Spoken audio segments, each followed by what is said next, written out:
এই 6 ডিসেম্বরে দাঁড়িয়ে আমি আপনাদের স্মরণ করিয়ে দিতে চাই, আজ থেকে 33 বছর আগে মিথ্যা বয়ান সৃষ্টি করে উগ্রপন্থীরা আজকের এই দিনেই আমাদের প্রাণের বাবরি মসজিদকে ভেঙে ফেলেছিল হিন্দুস্তানে। সেই হিন্দুস্তানের কথা বলছি, যারা আমার দেশের সীমান্তে হত্যা চালায়, যারা 54টি অভিন্ন নদীর পানির ন্যায্য হিস্সা দেয় না, যারা ভূমি দখল করে, যারা আমার দেশের পিলখানায় গণহত্যা চালিয়েছিল,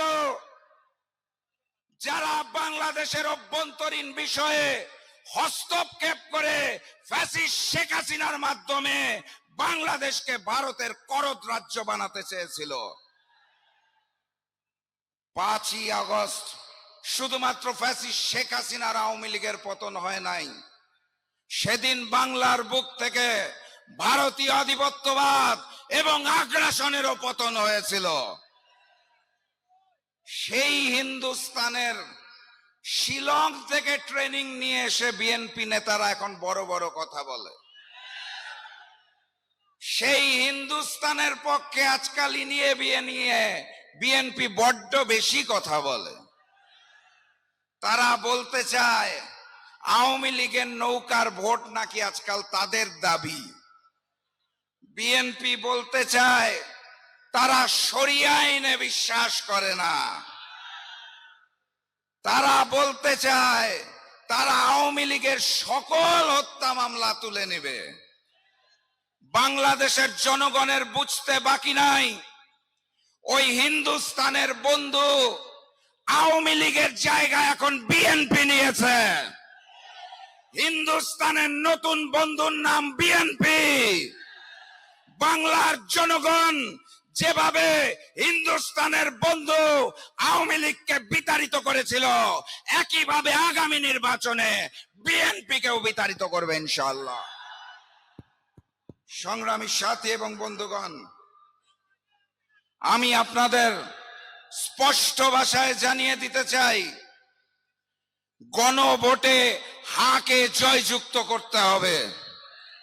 আমি আপনাদের স্পষ্ট ভাষায় জানিয়ে দিতে চাই, 8 দলের যেই প্রার্থী আপনাদের অঞ্চলে যেই প্রতীক নিয়ে আসবে, সেই প্রতীকের জন্য একত্রিত হয়ে কাজ করতে হবে।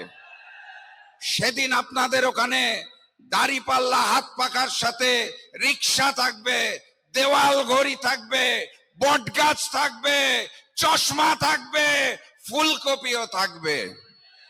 8 দলের প্রার্থী যেই প্রতীকে আসবে তাকেই জয়যুক্ত করতে হবে। আর ওই হিন্দুস্তানের আধিপত্যবাদ আর নতুন জালেম বিএনপি কে রুখে দিতে হবে। অতএব গণভোটে হা বলো, 8 দলের প্রতীকে সিল মারো।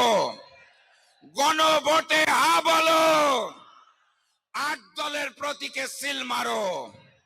আজকে এই ঐতিহাসিক সমাবেশে আপনাদের সেই আহ্বান জানিয়ে আর সেই স্লোগানের তাল মিলিয়ে বিদায় নেব, যেই স্লোগান শুনলে হিন্দুস্তানের বুক কাঁপে, পুরাতন জালেম আওয়ামী লীগের বুক কাঁপে, নতুন জালেম বিএনপির বুক কাঁপে। একসাথে স্লোগান হবে নারায়ে তাকবীর, নারায়ে তাকবীর, নারায়ে তাকবীর। এটাই হবে আমাদের 8 দলের স্লোগান, এটাই হবে বিজয় ধ্বনি। জাতীয় নির্বাচনে বিজয়ী হয়ে গণভোটের হাকে জয়ী করে এই স্লোগান দিতে দিতে বাড়ি ফিরবেন। তার আগ পর্যন্ত চোখ কান খোলা রাখবেন, কোন ষড়যন্ত্রের সামনে মাথা নত করা যাবে না। বিজয়ের পথে যাত্রা শুরু, জীবন অথবা মৃত্যু। আসসালামু আলাইকুম।